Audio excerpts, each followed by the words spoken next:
Soy Fernando Díaz Villanueva. Hoy es 18 de junio de 2024 y esto es La Contracrónica.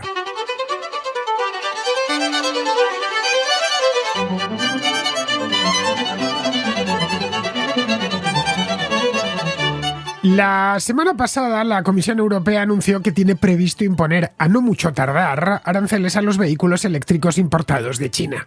La razón que esgrimen los comisarios es que estos vehículos se benefician de infinidad de subsidios y eso les permite salir al mercado internacional en condiciones muy ventajosas de precio. La decisión no ha sido repentina. La han tomado después de someter a escrutinio durante meses a la industria automotriz china. Han estudiado a varias empresas y han terminado concluyendo que no queda otra opción que elevar los aranceles. Y no serán precisamente bajos. Los aranceles previstos, recordemos que los aranceles son auténticos impuestos de entrada que encarecen inmediatamente el precio final de cualquier cosa, en este caso los vehículos, pues bien, los previstos serán de 2 dígitos. El nivel base lo han calculado en un 21% para las empresas que han cooperado con las autoridades europeas. Ese 21% se sumaría al arancel en vigor, que es del 10% para los vehículos chinos. Pero no sería un arancel plano, cada empresa tendría el suyo. De este modo, los vehículos de BYD tendrían que pagar un 17,4%, los de la empresa Geely un 20% y los de la empresa SAIC, fabricante de la popular marca MG, un 38,1%. Se quedarían, eso sí, muy por debajo de los aranceles que estas mismas empresas tienen que enfrentar en Estados Unidos, donde el gobierno ha blindado su industria automovilística para evitar una invasión china de vehículos eléctricos a bajo precio, justo lo que está sucediendo en Europa desde hace un par de años.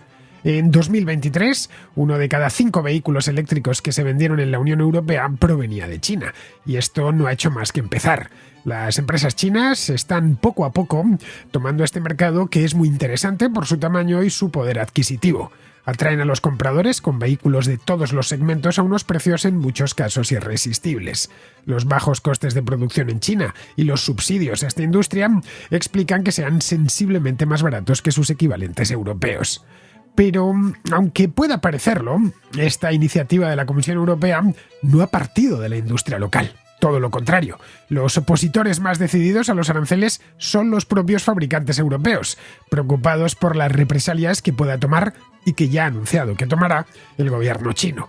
Los principales grupos automovilísticos europeos tienen en China, desde hace más de 2 décadas, uno de sus principales mercados, especialmente la industria alemana, que factura allí miles de millones de dólares todos los años vendiendo vehículos de gama alta muy demandados por los chinos que pueden permitírselos.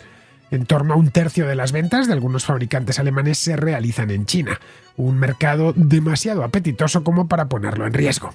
Esta dependencia ha complicado durante años los esfuerzos de la Comisión por emular a Estados Unidos, donde hace ya tiempo decidieron poner coto a la entrada de vehículos eléctricos chinos para no poner en peligro a sus propios fabricantes.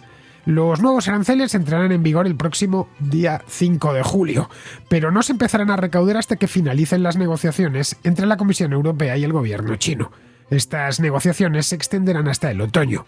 Si no llegan a un acuerdo, se activará la recaudación en las aduanas y de seguido llegarán las represalias, que afectarán a los automóviles alemanes, pero también a otro tipo de productos importados de Europa, como el vino francés o la carne de cerdo proveniente de España. Afectará también a la importación de baterías, un componente fundamental de los vehículos eléctricos y cuya fabricación está muy concentrada en China.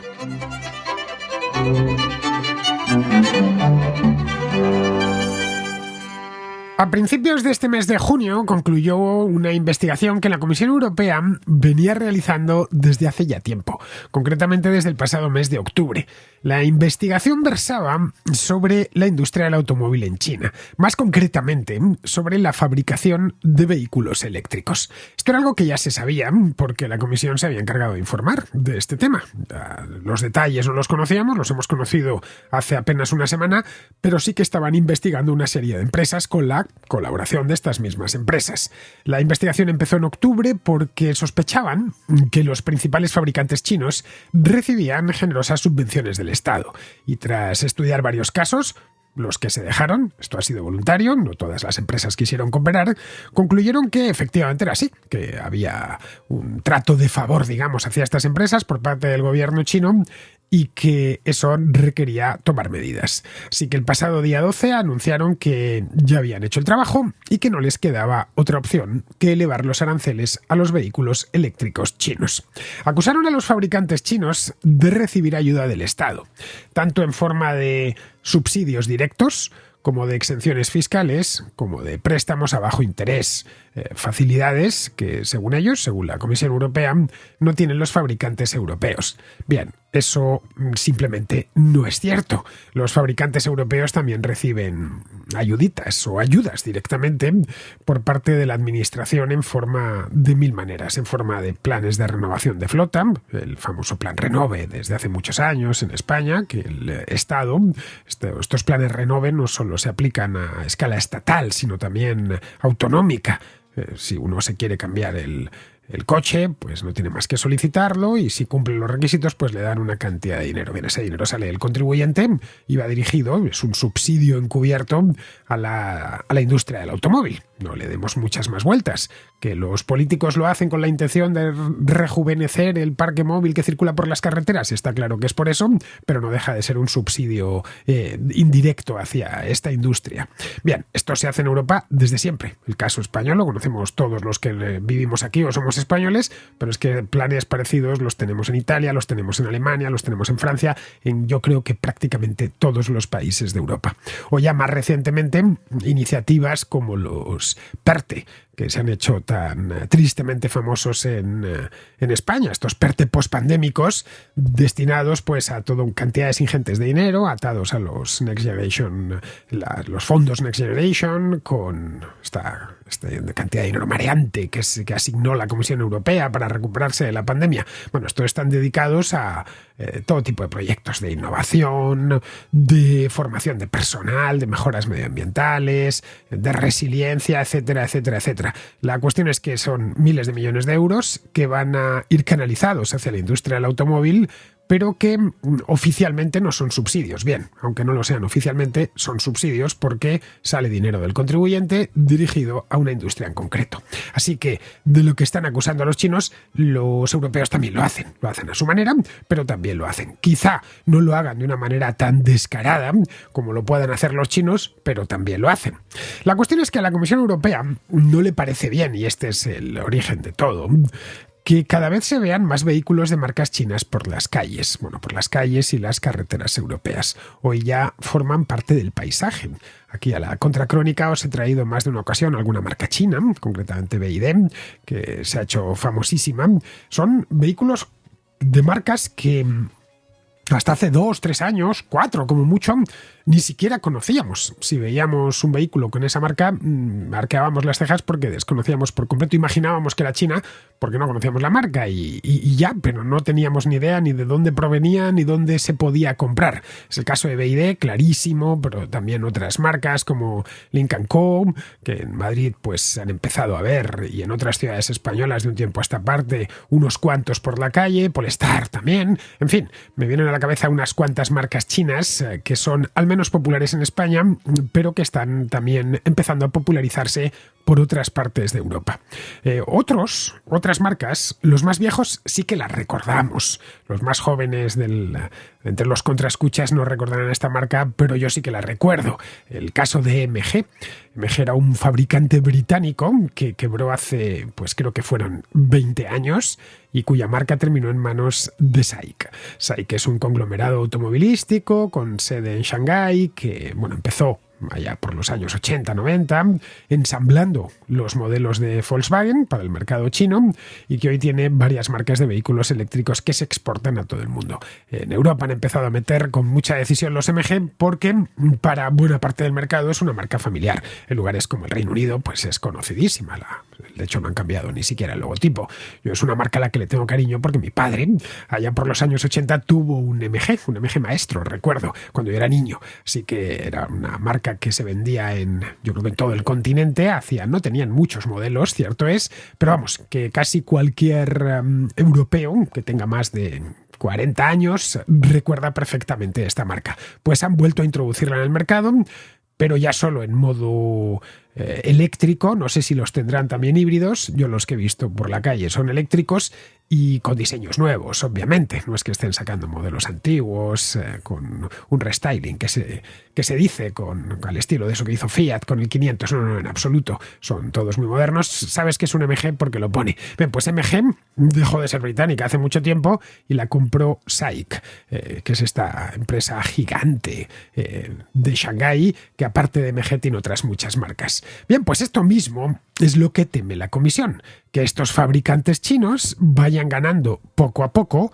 cuota de mercado en Europa y terminen por llevar a la quiebra a los fabricantes locales, que son muchos. Si hay algo que se fabrica en Europa desde hace más de 100 años son automóviles, grandes marcas conocidas en todo el mundo son de origen europeo, o tendríamos, las alemanas naturalmente, tipo Volkswagen o Audi o Mercedes o BMW, o las francesas como Citroën, Peugeot, Renault, las italianas como Alfa Romeo o Fiat, en fin, que el continente europeo en su momento dio una serie de marcas que han llegado hasta nuestros días y sigue siendo, aunque ya se ha deslocalizado muchísima producción, sigue siendo una de las principales industrias de Europa. Luego temen que esto tenga costes en el empleo y costes en la estabilidad política de las regiones que dependen de la fabricación de este tipo de productos, como los vehículos a motor. Vamos, en España en concreto se fabrican muchísimos, creo que es el segundo país de Europa que más vehículos produce. Vamos, que la economía es dependiente, sobre todo la economía de ciertas regiones de España, es dependiente de que se sigan vendiendo coches. Y por ahora coches con motor de explosión, aunque se están empezando ya en distintas partes de Europa a fabricar eléctricos. Pero claro, van muy retrasados con respecto a los chinos. Bien, esto es lo que temen los comisarios. Temen que suceda algo similar a lo que sucedió hace unos 50 años, cuando entraron en el mercado europeo las motocicletas japonesas. Esto sí que yo ya me era demasiado pequeño como para recordarlo. Vamos, que llevo viendo Kawasakis y Hondas y Suzukis toda mi vida, pero me consta que antes de eso había una serie de marcas nacionales, en España había unas cuantas, que tenían muy buena fama, que si Sanglas, que si Bultaco, en fin, eran una Montesa, una serie de marcas nacionales, casi todas fabricadas en Cataluña, que vendían muchísimo, hasta la propia Guardia Civil iba con motos nacionales, y entraron los japoneses y lo arrasaron todo, hacían motos de muy buena calidad y algo más baratas que las europeas, y además habían innovado lo que muchas marcas europeas no habían sido capaces de innovar. Pero el resultado fue que a la vuelta de unos pocos años casi todos los fabricantes europeos de motocicletas, o buena parte al menos, desaparecieron del mapa. Hoy son marcas vintage que llaman, pero no hacen ya motos, a no ser que las hayan recuperado. Creo que el caso de Bultaco la recuperaron años más tarde para hacer motos eléctricas, pero de modo artesano prácticamente.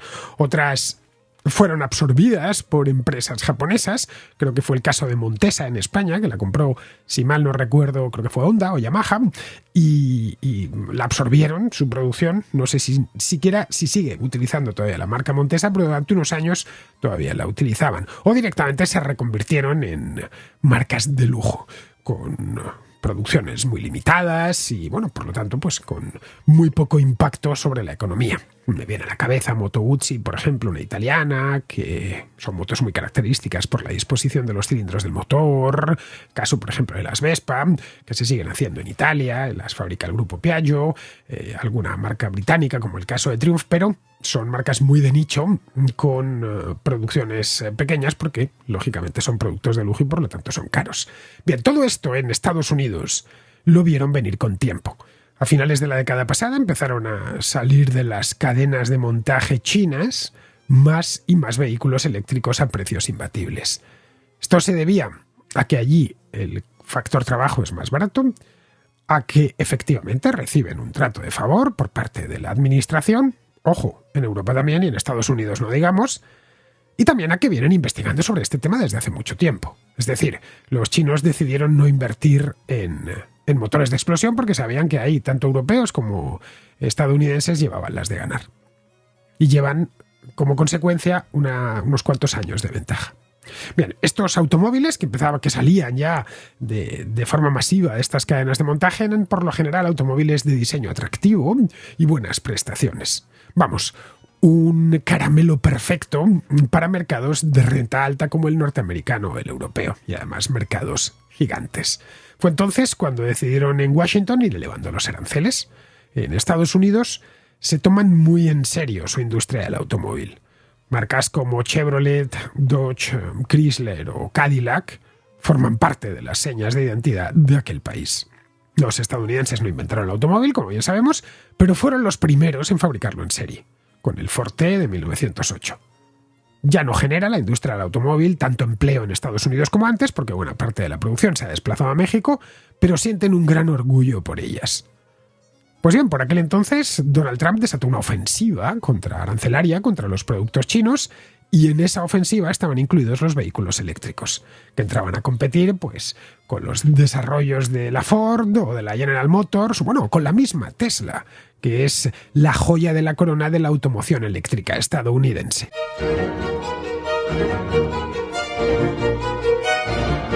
Con estos antecedentes, la Comisión Europea llevaba tiempo queriendo meter mano en esto, pero no encontraba ni el momento ni la coartada. Decidió ponerse a ello en octubre del año pasado, con mucha ceremonia, eso sí, anunciando que harían una investigación intensiva de la mano, por supuesto, de los fabricantes chinos. Los estudiaría uno por uno, caso por caso, y luego tomaría una decisión.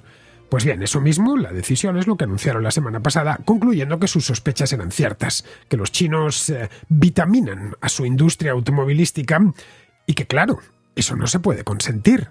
Así que para nivelar el terreno de juego van a elevar de forma notable los aranceles.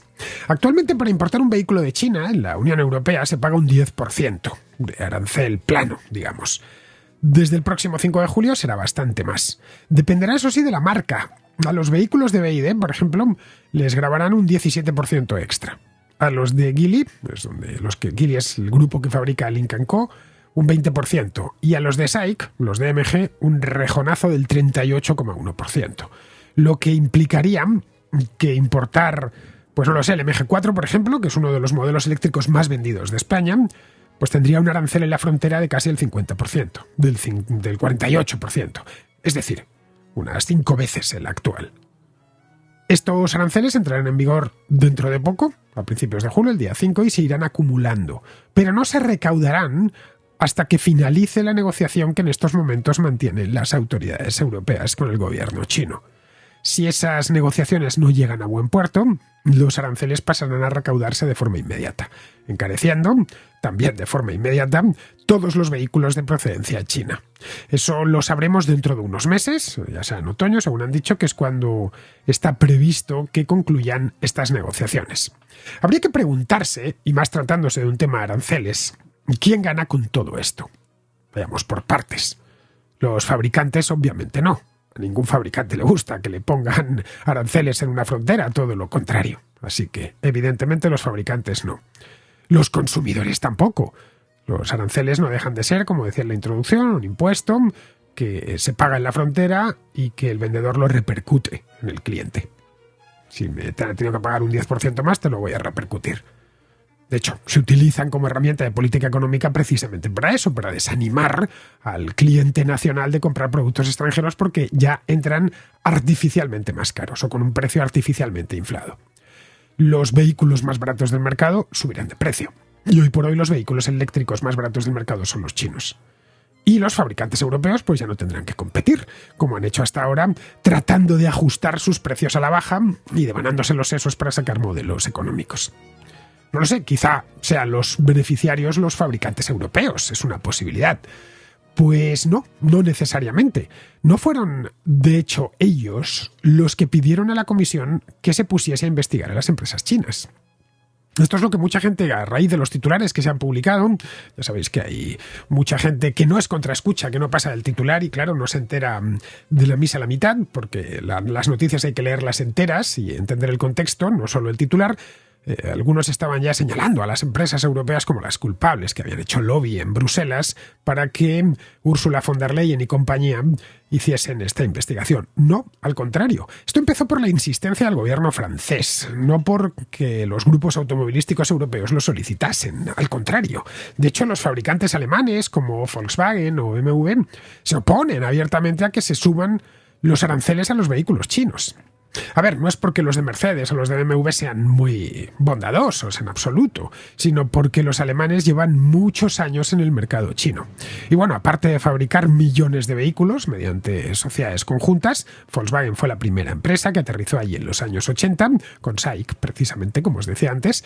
Y aparte de eso, es que exportan muchos automóviles de lujo, made in Germany, que los mandan hasta China, que es un mercado inmenso, que está en continuo crecimiento además. Con que el 1% de los chinos te compre un coche, ya vas a vender muchísimo. Para Volkswagen, de hecho, cerca del 40% de su facturación anual, todos los años, depende de lo que vende en China. Otras, como Mercedes o BMW, están bien implantadas en el país y venden muchísimas unidades.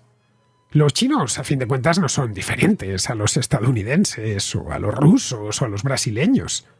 A todos les gusta conducir un Mercedes-Benz, si pueden permitírselo. El gobierno chino ya ha anticipado que tomará represalias y que podría hacerlo con los vehículos de importación que equipen motorizaciones grandes. Es decir, por ser muy sintético, los que vienen de Alemania, que es los vehículos más caros, europeos más caros que se venden en China. Y los que llevan, evidentemente, motores de combustión más grandes. Las represalias, por supuesto, se pueden extender a otros muchos ámbitos, al propio mercado interior chino. Los fabricantes europeos que trabajan desde hace ya muchísimo tiempo en China podrían encontrarse con regulaciones, con inspecciones y con todo tipo de problemas. Bueno, eso por no hablar de que el negocio este es más complicado de lo que puede imaginar un comisario europeo, bastante más. Resulta que hay empresas europeas, muy europeas, como el caso de Renault, que es francesa, la Régie Renault, que fabrica vehículos eléctricos en China y los vende en Europa con la marca Dacia. Así que si veis un Dacia por la calle eléctrico, es posible que lo hayan fabricado en China. Bien, ese es el mismo camino que pretende seguir otro gran conglomerado automovilístico que es Stellantis. Esto es una multinacional con sede social en Holanda que tiene marcas europeas y estadounidenses. Es el antiguo Fiat Chrysler, bueno, está Chrysler naturalmente, Fiat, Opel, Citroën, Peugeot también está. El año pasado los de Stellantis cerraron un acuerdo con una compañía china para fabricar vehículos eléctricos baratos allí y venderlos luego en Europa. Los aranceles de la Unión Europea afectarían a los fabricantes chinos, pero también afectarían a los fabricantes europeos que se han ido a fabricar a China. La subida de aranceles es para todos igual, a todos los que estén establecidos allí. Luego habría un problema añadido. Los europeos se han puesto a fabricar vehículos eléctricos en serio desde hace poco tiempo, desde hace un par de años, pero muchos componentes los tienen que importar, a menudo desde China. Bueno, ese es el caso del componente más importante en un vehículo eléctrico, que es la batería. De nuevo, ahí los chinos fueron con más tiempo y desarrollaron tecnologías de batería, tienen infinidad de patentes y, sobre todo, la base de la industria ya la tienen construida. En Europa se está empezando a hacer ahora. Se están empezando a construir fábricas de baterías en Europa, cuando en China llevan años construidas y están a pleno rendimiento. Vamos, aún falta muchísimo tiempo para que el continente pueda autoabastecerse en este aspecto. Luego otro problema más, y que no es menor precisamente. El gobierno chino podría contraatacar dejando al sector del automóvil a un lado para presionar sobre otros productos muy sensibles, como por ejemplo, ya os decía, el vino francés o el coñac o la carne de cerdo española. Que los granjeros españoles, los ganaderos españoles venden cantidades ingentes de carne de cerdo a China. En cuanto a los fabricantes chinos, los aranceles más elevados, pueden ralentizar temporalmente las importaciones. Evidentemente se van a notar. Un arancel nunca pasa desapercibido y esto podría dar a los fabricantes europeos la oportunidad de ponerse al día, poniendo en el mercado, en 1 o 2 años, vehículos eléctricos más competitivos.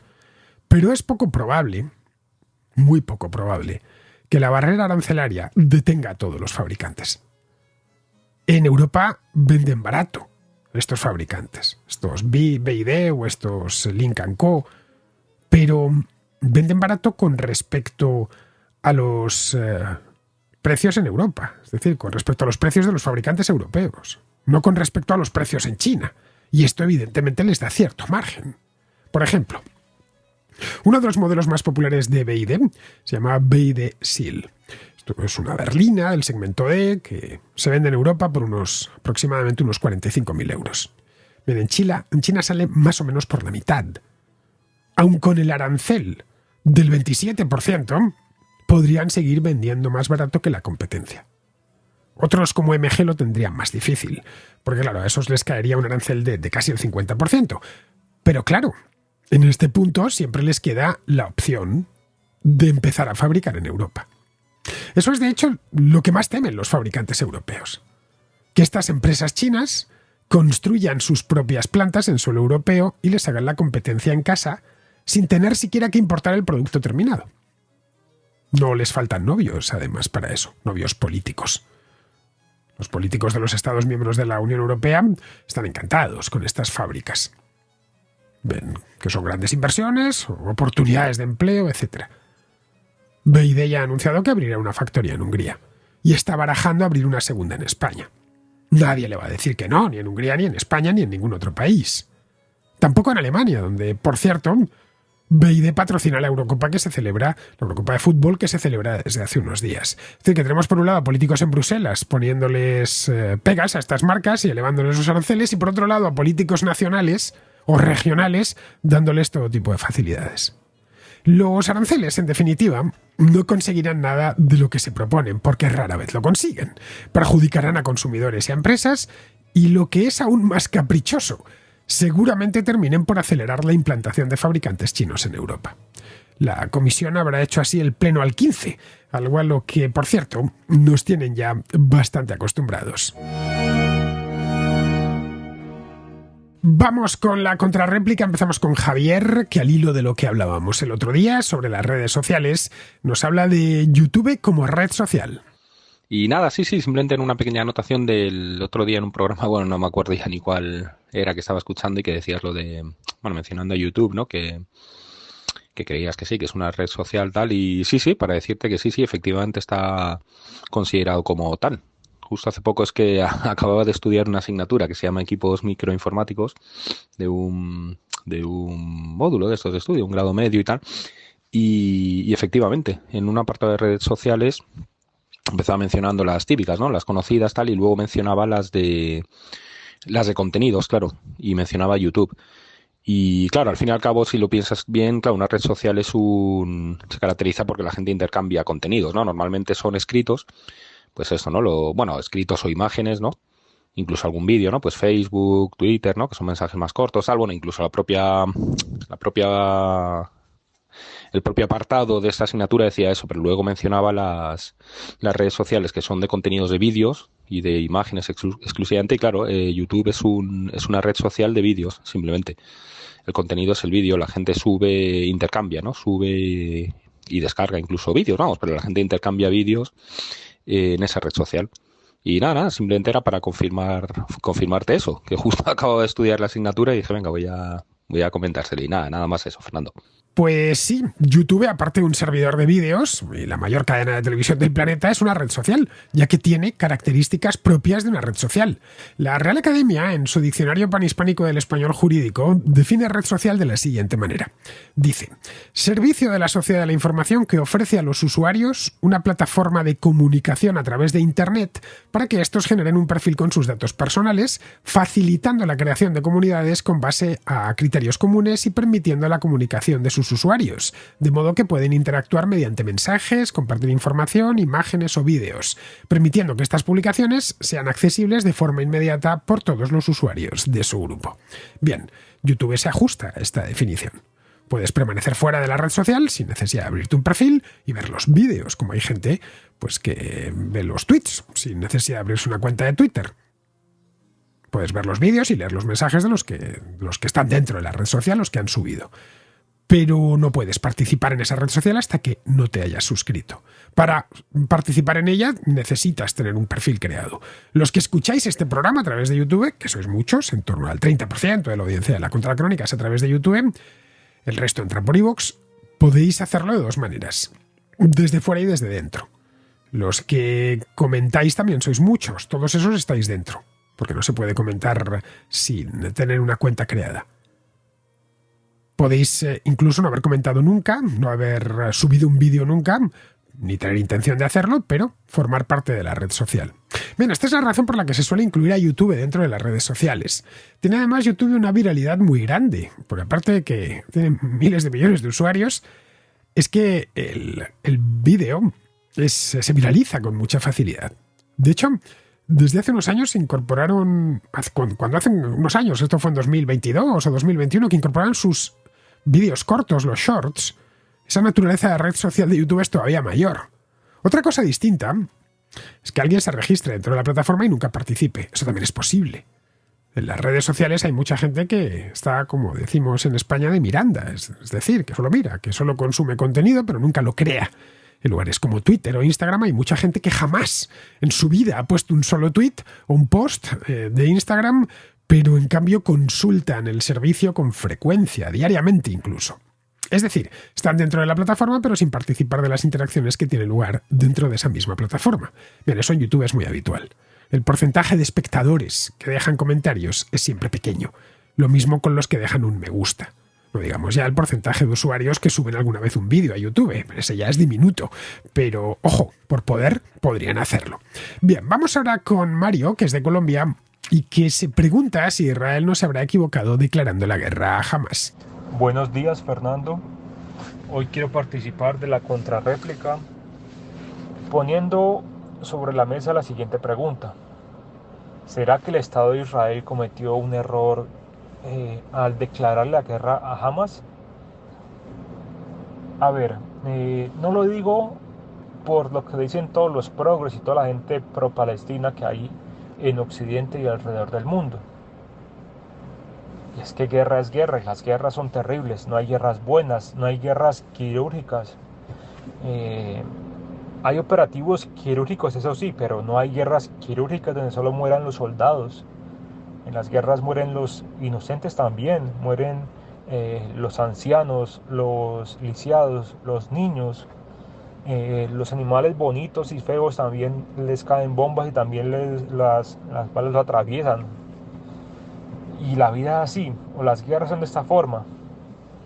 No es el Call of Duty donde simplemente se pelean los que tienen que pelearse y hay vida 2 y vida 3 para volver al campo de combate y un disparo simplemente se soluciona tomando una pastilla. O mejor dicho, recibir un disparo no se soluciona la guerra tomando una pastilla y siguiendo adelante así tan tranquilamente. En fin. Lo digo porque tengo entendido que esto podría servirle a Palestina, o mejor dicho a Hamas, para buscar un reconocimiento internacional o al menos aumentarlo. Tengo entendido que las guerras declaradas y la legislación de la guerra solo funciona cuando se trata de dos estados, o dos o más estados que están en conflicto. No cuando se trata de una entidad que nadie reconoce, un grupo delincuencial como sería Hamas.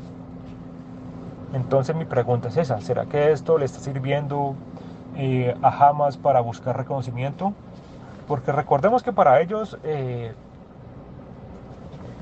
los muertos palestinos son muertos buenos, son muertos mártires que sirven a la propaganda. Los muertos israelíes también son muertos buenos porque sirven a la propaganda y son golpes al malvado imperialismo colonialista de Israel, según su lógica. Así que lo único que pueden hacer es ganar. Claro, les declaran la guerra porque seguramente Israel, su archienemigo, lo reconoce como un Estado. Y por ende ellos también deberían ser un Estado o algo parecido. En fin, dejo la pregunta en el aire y gracias por el programa. De verdad es lo mejor que hay en internet. Saludos y recuerdos a todos los contraescuchas. Quien declaró primero la guerra fue Hamas, eso no lo olvides, Mario. Se la declaró Hamas a Israel el 7 de octubre, cuando una unidad de terroristas penetró en el territorio israelí y mató a más de 1.000 personas. Bien, eso fue un acto de guerra en toda regla. Estuvo además reivindicado por una organización terrorista que gobernaba en la Franja de Gaza. No sé, imagina, Mario, que mañana unidades del ejército panameño penetran en territorio colombiano y perpetran allí una matanza. Y el gobierno colombiano tendría la obligación de declarar la guerra al gobierno de Panamá. Bien, pues eso mismo fue lo que hizo Israel en aquel momento. No declaró la guerra a los palestinos, sino a la organización Hamás, que, como te digo, controlaba un territorio concreto, desde el que, de forma rutinaria, venía lanzando cohetes a las ciudades y pueblos israelíes cercanos a la Franja de Gaza. Bien, eso fue lo que sucedió en aquellos días de octubre. Que a veces se nos olvida la cronología, que es importantísima. El error de Israel, por lo tanto, no fue declarar la guerra a quienes les habían atacado previamente, eso era justo, sino prolongar demasiado esa guerra. Ya sé que esto es fácil verlo desde fuera, pero las operaciones en Gaza deberían haber estado concluidas para el mes de enero. No sé, quizá era imposible, lo desconozco, pero la prolongación del conflicto lo que ha ocasionado es un montón de problemas, bueno, buena parte de los problemas en los que el gobierno de Israel se ha metido desde entonces es que esto se ha prolongado mucho. Evidentemente, cuando declararon la guerra, sabían que era una guerra, y lo llamaron así, por su nombre, guerra, y que, o como se diga guerra en hebreo, y que iban a producirse muertos en ambos bandos.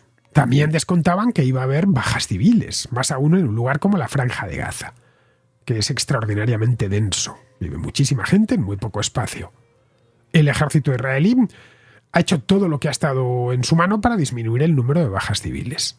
Pero era imposible que no se produjesen. Ya sé que hay un lugar común, repetido hasta la saciedad, que asegura que en los últimos meses Israel ha perpetrado un genocidio en Gaza. Bien, eso no es cierto. Israel podría perpetrar un genocidio en Gaza si quisiesen. Tienen los medios para hacerlo. Disponen de fuerza militar suficiente como para dejar aquello hecho un solar y matar a cientos de miles de personas, cuando no millones. Lo que no tienen es el deseo de hacerlo. Ahora bien, su plan de partida era eliminar a Hamás de la Franja de Gaza. Ya solo con enunciar eso implicaba que se iban a producir miles de víctimas mortales. Esto es algo que se sabía desde el principio. Pero claro, una cosa es saber algo y otra exponerse a ese algo cuando sucede.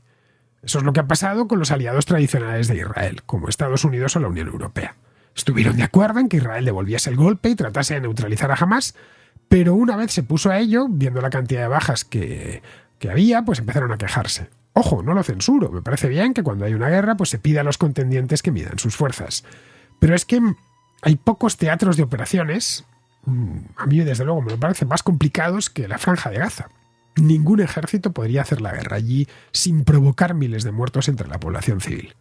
Una población civil que, como sucede en todas las guerras asimétricas, no está del todo bien separada de los combatientes. La misma persona puede ser un civil por la mañana y un combatiente por la tarde. Si muere por la tarde, se le contabilizará como víctima militar. Si lo hace por la mañana, como víctima civil. De ahí que la contabilidad de víctimas es tan complicada de hacer. Bien, vamos ahora con Carlos, que se pregunta si Madrid es el nuevo Miami. Hola Fernando, muy buenas. Mira, te quería hacer una pregunta respecto a, bueno, yo soy de Sevilla y estuve en Madrid hace unos días para ver los toros y fui a comer a un restaurante, bastante elitista y me di cuenta de que la gente que estaba a mi alrededor, pues todos eran gente de América Latina, ¿no? Peruanos, mexicanos, y bueno, la verdad es que era llamativo, ¿no? Entonces, pregunté, justo me quedaba en casa de un amigo que trabaja en banca y me dijo que era muy llamativo la cantidad de personas de América Latina, de clase muy alta, que se estaban viniendo a Madrid. Y discutíamos, y salió el concepto de que Madrid es la nueva Miami. No sé hasta qué punto crees que eso es real o es algo que es un poco exagerado, no sé. Me gustaría saber tu opinión, tú que eres muy, muy castizo, muy de Madrid y conoces muy bien la ciudad. Yo no tanto y me gustaría mucho pues conocerlo, ¿no? Así que nada, espero saber tu opinión y nada, darte la enhorabuena, que te escucho todas las noches. Yo soy Carlos, que soy de Sevilla y nada, un fuerte abrazo y a ver qué me cuentas de este tema.